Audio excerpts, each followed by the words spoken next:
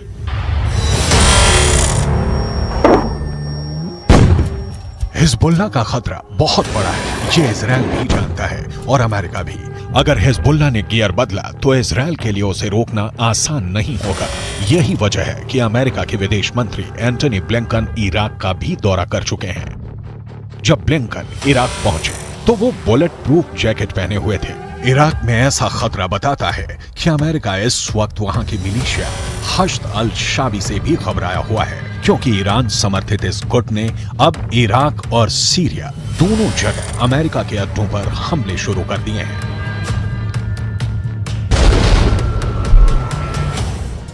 जब हिजबुल्लाह और हमास का डबल खतरा खड़ा हो गया है तो बाइडेन ने एक बहुत ही खतरनाक बम इजराइल भेजने का फैसला कर लिया।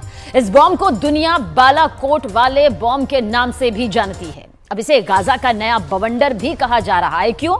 जरूर देखिए कच्चा चिट्ठा के जरिए।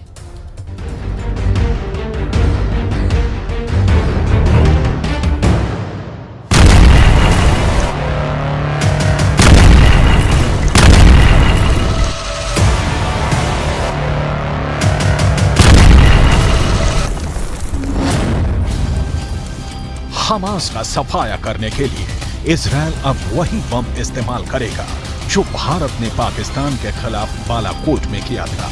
ये ऐसा बम है जिसे जहां ऑर्डर मिलता है तो बस वहीं गिरता है। ये दुश्मन को चुन चुन कर मारता है और अब इजराइल इसी बम से हमास को खत्म करना चाहता है। स्पाइस बम एक तरह की किट होती है जो बम को एक ग्लाइड करने में मदद करती है और फिर सैटेलाइट की मदद से ये उसी ठिकाने पर गिरता है जहां इसे टारगेट मिलता है। ये इजराइल की बनाई गई टेक्नोलॉजी है जिसका उत्पादन अब अमेरिका में हो रहा है। यही वजह है कि अमेरिका ने अब 2,500 करोड़ रुपए का हथियार पैकेज इजराइल को डिलीवर करने का फैसला किया है। स्पाइस टेक्नोलॉजी से बम को रफ्तार मिलती है, बम को रेंज मिलती है, बम की तबाही सटीक जगह पर होती है। इस बम को 60 से 70 किलोमीटर दूर से लॉन्च किया जाता है। यह बम इजराइल की हथियार तकनीक की पहचान माना जाता है और अमेरिका में उत्पादन करने के बाद यह हथियार वापस इजराइल को मिलने जा रहा है। स्पाइस तकनीक के 4 वेरिएंट हैं। पहला स्पाइस 1000, दूसरा स्पाइस 2000, यही बम भारत ने इजराइल से खरीदा था। तीसरा स्पाइस 250, चौथा और सबसे नया वेरिएंट है स्पाइस 250ER यानी एक्सटेंडेड रेंज, यानी ज्यादा रेंज। गाजा पर बमबारी के लिए इजराइल को अमेरिका से जो पैकेज मिल रहा है उसके कई मायने हैं। एक ये भी बात है कि क्या इजराइल के बम कम पड़ने लगे हैं? क्या 25,000 टन से गाजा को समतल करने के बाद इजराइल के बम का गोदाम खाली हो चुका है? इस वक्त गाजा पर बमबारी जारी रखने के लिए अमेरिका इजराइल की लाइफलाइन बनकर आया है। उसके 2 समुद्री बेड़े इजराइल के आसपास ही तैनात हैं ताकि युद्ध का दायरा अगर बढ़ता है तो इजराइल को कवर फायर दिया जा सके। ये दोनों समुद्री बेड़े परमाणु बम से लैस हैं, इसलिए डर ये भी सता रहा है कि अगर हमास का खात्मा नहीं हुआ और इजराइल के दुश्मनों ने उस पर चौतरफा हमला किया तो क्या परमाणु बम एक्टिव हो सकता है? इजराइल के दोस्त अमेरिका ने समंदर में अपनी घातक परमाणु पनडुब्बी ओहायो भी तैनात कर दी है, जिसके टारगेट पर साफ तौर पर ईरान है। मतलब हमास और ईरान के खिलाफ अमेरिका ने अपना परमाणु प्लान एक्टिवेट कर दिया है। परमाणु हमले की आशंका इसलिए भी जताई गई क्योंकि इजराइल के एक मंत्री गाजा पर एटम बम गिराने की हुंकार भर चुके हैं।